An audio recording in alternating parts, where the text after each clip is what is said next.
నాకు అసలు తెలీదు.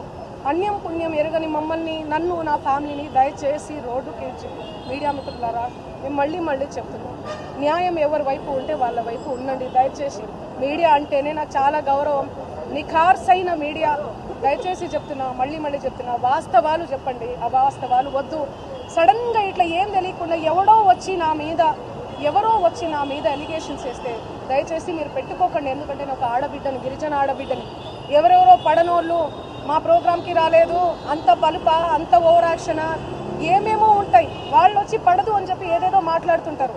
మీరు అట్లా పెట్టుకోవడం చాలా తప్పు. దయచేసి మీడియా మిత్రులు, నా ఫ్యామిలీ లాంటి వాళ్ళు, నా ఫ్యామిలీ మీడియా అంటేనే నా ఫ్యామిలీ, నేను కూడా ఒక జర్నలిస్ట్గానే వచ్చాను. కానీ ఎవరిని ఏ మాట అనకుండా నా కష్టాన్ని నేను నమ్ముకొని, నా పాటను నేను నమ్ముకొని ముందుకెళ్తున్నాను. నా మీద పార్టీ ముద్రలు వేసినా కూడా నేను వద్దు ఈ పార్టీ అని చెప్పి అప్పుడెప్పుడో ముందుసారి సిచ్యువేషన్ని బట్టి వెళ్ళి పాటలు పాడిన. పార్టీ ముద్రలు వేస్తే 2023, 2024 ఎలక్షన్ మూమెంట్లో అసలు నేను ఎక్కడ కూడా కనిపించలేదు, ఎవరికి పాటలు కూడా పాడలేదు. అవునా కాదా? మీరు సెర్చ్ చేయండి. మళ్ళీ చెప్తున్నా, నాకు వద్దు, నా పాట ముఖ్యం. నాకు వద్దు ఈ పార్టీలు, పార్టీ జెండాలు, ఈ సుబ్బు లాంటి ఫేక్ ఎలిగేషన్స్ వద్దు నాకు ఇవన్నీ. నేను